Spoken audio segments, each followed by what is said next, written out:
मेरा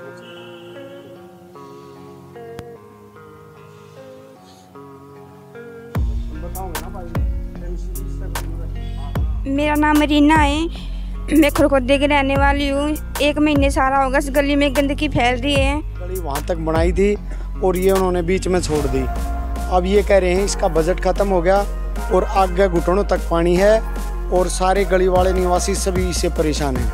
एमसी से बार बार रिक्वेस्ट करी लेकिन कोई संतोषजनक जवाब नहीं दे रहे। नमस्कार, कैपिटल न्यूज़ इंडिया में आपका स्वागत है। सबसे पहले जिस प्रकार हम आपको गली दिखाना चाहते हैं कि ये स्वच्छ भारत अभियान की गली है। आप देख सकते हैं गली में किस प्रकार गंदगी के अंबार लगे हुए हैं और पीछे भी आप देख सकते हैं कि इस गली की इस गंदगी के कारण यहाँ के पर रहने वाले लोगों का जीना दुभर हो गया है। और काफ़ी समय से प्रशासन से लगातार अनुरोध कर रहे हैं कि किस प्रकार आप देख पाएंगे कि यहाँ से वाहनों को निकलने में भी दिक्कत हो रही है।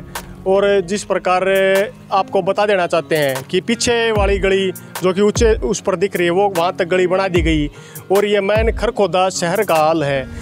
इसके पीछे की साइड में बस स्टैंड है और यहाँ पर रहने वाले लोगों का और निकलना दूभर हो चुका है और यहाँ पर मच्छरों का ऐसा अंबार लगा है जिससे लगातार बीमारियाँ पनप रही हैं। सबसे पहले यहाँ के लोगों से बात करते हैं और पूछते हैं कि ये समस्या कब से है और कब इस समस्या समाधान के लिए कुछ होगा या नहीं होगा। नमस्कार, मेरा नाम रीना है। मैं खरखोदे की रहने वाली हूँ। 1 महीने सारा होगा इस गली में गंदगी फैल रही है। और बाकियों से भी पूछते हैं तो जिस प्रकार आप यहाँ पर रहते हैं और ये कितने दिन से समस्या है ऐसी है? लगभग ये समस्या 3 महीने से होगी और ये 20 दिन 25 दिन पहले ये गली वहाँ तक बनाई थी और ये उन्होंने बीच में छोड़ दी। अब ये कह रहे हैं इसका बजट ख़त्म हो गया और आगे घुटनों तक पानी है और सारे गली वाले निवासी सभी इससे परेशान हैं। एमसी से बार बार रिक्वेस्ट करी लेकिन कोई संतोषजनक जवाब नहीं दे रहे। तो आपसे अनुरोध है कि हम सारे जो सदस्य हैं गली के वो बार बार सभी इकट्ठा होकर गए थे लेकिन कोई समस्या का समाधान नहीं हुआ। जैसे यहाँ पर जैसे आप देख पाएंगे कि मच्छर लगातार पनप रहे हैं तो उस में बच्चों को बीमार होने का कितना खतरा रहता है और प्रशासन से क्या मांग करना चाहते हैं? हम ये करना चाहते हैं कि साफ़ सफाई में ध्यान देना चाहिए। ये गली में पानी कभी हटता नहीं है, कभी भी सारा दिन पानी तो भरा ही रहेगा। हिल के हम भी आते जाते गली से तो हमारे जूते चप्पल भीग जाते एकदम से। ये हमारे को इसको बनना चाहिए। और जिस प्रकार आप देख सकते हैं कि यहाँ से बच्चों को ले जाकर गुजर रहे हैं, यहाँ से निकलना लगातार दुभर है। अब हमें श्री रामनिवास जी से बात करते हैं जो काफ़ी मुद्दों पर यहाँ जो आम लोग हैं उनकी सुनवाई भी करते हैं। तो सर इस गली के विषय में क्या कहना चाहिए? मैं इस गली के विषय में कहना चाहूँगा कि ये बिल्कुल प्रशासन की गलती है। यहाँ से 10 कदम दूर यहाँ का एमसी भी रहता है, उसने भी यहाँ का आना जाना पड़ता है परंतु उसने यहाँ का आना जाना बंद कर दिया, रास्ता दूसरा अपना लिया और बड़े खेद और दुख का विषय है।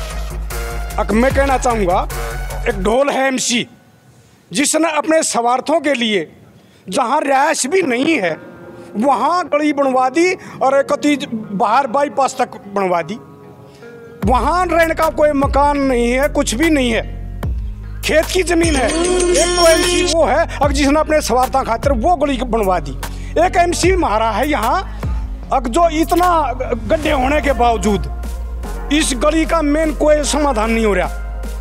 इस बारे में मैंने कई दिन पहले सेक्रेटरी को, एसडीएम साहब को और एमई व एक्शन को, जीआई को भी अवगत कराया। उन्होंने मेरे को भी आश्वासन दिया, फ़ोन पे बातचीत हुई है, अगर जी हम जल्दी करवाओगे। मन ने ये कहा मैं पेंडिंग क्यों छोड़ी, ये पेंडिंग छोड़ना भी गलत है। तो ये जो मामले हैं ये मामले यहाँ पूरे प्रशासन में भेदभाव के चल रहे हैं, कति स्वार्थी चल रहे हैं। यहाँ की जो नगर पालिका परिषद है इस प्रकार का भेदभाव जो एमसी भी कर रहे हैं और ये चल रहा है। यहाँ कब्जे भी हो रहे हैं, वो मैं बता रहा था ढोल ने वहाँ अवैध कब्जा किया हुआ है, पीछे उसकी खेत की ज़मीन लगती है, वो अपने स्वार्थों में उस खेत की ज़मीन पे भी उसने गली अपनी पक्की बनवा दी। और यहाँ देखो हाल, ये मेन गली है, यहाँ निकलना जो दुभर हो रहा है, कोई भी पानी की निकासी नहीं और मच्छरों की भरमार है, बीमारी आम जनता तक फैलती है। तो इसका समाधान होना चाहिए और जनता की आवाज़ ऊपर सरकार तक पहुंचनी चाहिए, मेरा ये अनुरोध है।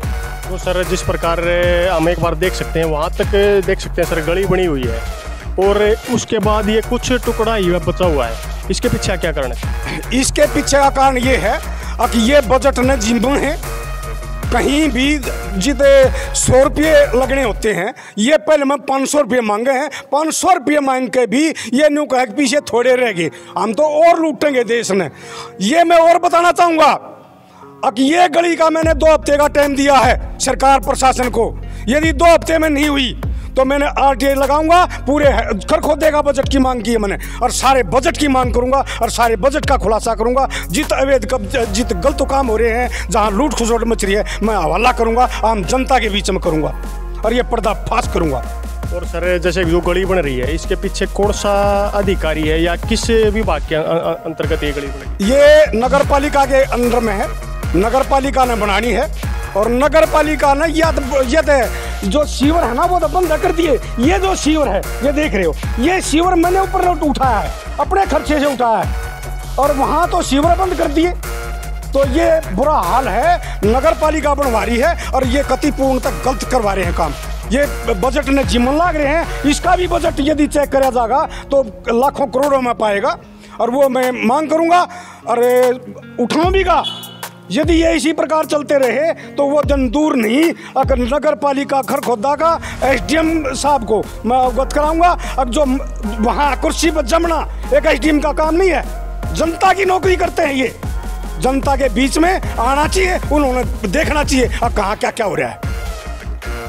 हाँ, इस पूरी गली का एस्टीमेट था बनाने का और छोड़ दिया आजम, वो मैंने बताया ना। अब चक्कर के है, अगर भ्रष्टाचार का है, मिल्क के जिम्मे है, चाहे वो MC हो और चाहे सेक्रेटरी हो, ये कहाँ तक पहुँच रहा है भ्रष्टाचार में मुद्दा, वो भगवान जानता है। या मैं खुलासा करूँगा जब पकड़ूंगा किस किस का नाम आएगा। और सर किस किस अधिकारी से सर अब तक मांग की आपने इसमें? इसमें सेक्रेटरी से मेरी बात हुई है, JE से मेरी बात हुई है, ये मेरी बात हुई है लगातार और उन्होंने ये कहा है कि भाई जल्दी ही हम समाधान करेंगे। परंतु मैंने ये पता है भ्रष्टाचार की जड़ में जब किसी तो थोड़ा बहुत कुछ कहें तो थोड़ा बहुत सुरसराहट होता है, इसके बाद कोई भी कार्रवाई नहीं होती, डंप कर दी जाती है। हाँ, ये मैं आज भी मैं कहना चाहता हूँ, आम जनता के बीच में कहना चाहता हूँ, जिस दिन मैं RTI लगाऊंगा उस दिन SDM की भी, सेक्रेटरी की भी, यहाँ की प्रशासन की नींद खत्म हो जाएगी।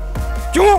अगर मैं तो वो आदमी हूँ और उस संगठन का सदस्य हूँ जिसने सरकार को हिलाकर रख रखा है। 500 करोड़ में गबन में राकेश गुप्ता OSD CM तक बाई नेम पार्टी है, TC गुप्ता कमिश्नर तक पार्टी है, तो इनका तो सौदा कुछ नहीं है। इनका मैं चाहूँ नहीं था, अगर मेरा स्थानीय वो था, परंतु अब मेरी सेवानिवृत्ति हो चुकी है। मैं ये मुद्दे उठाता रहूँगा जब तक ये प्रशासन गलत काम करेगा, मेरा यही मिशन चलेगा। और सर जैसे हम देख पा रहे हैं पानी बहुत ज़्यादा भरा हुआ है, इससे अनेक प्रकार की बीमारियां जो पनप रही हैं। वैसे तो सरकार दावे करती है कि मच्छरों को मारने की और अनेक प्रकार की दवाइयां वो करती है, लेकिन ये खुद प्रशासन यहाँ पर मच्छरों को जन्म देने का काम कर रहा है, तो इससे बच्चे और जो आसपास में निवासी हैं उनसे उनको बीमारियाँ होंगी, उसके बारे में मेरा ये कहना है किससे ने इस देश में किससे तक कोई मतलब नहीं है, लूटन खसोटन का मतलब है। उस लूटन खसोटन पर आम जनता ने नॉलेज नहीं है, आम जनता बेचारी अपनी रोटियां की रोजी करे है और कि इन चीज़ों पर ध्यान दे, और यदि कोई थोड़ा बहुत ध्यान दे है उसको परेशान कर दिया जाता है। तो यूँ बताओ कि ये तो खाना खा का विडम्बना है। अगर भाई मच्छर मारने की दवाई और फलानी दवाई जब ये काम ना करेंगे तो मच्छर तो आपको होंगे। तो ये है मांग करते हैं कि इसको जल्दी से जल्दी समस्या समाधान किया जाए और इन शिविरों को बहाल किया जाए ताकि यहाँ पर पानी इकट्ठा न हो। इसी प्रकार आप लोगों से विदा लेते हैं। जय हिंद, जय भारत।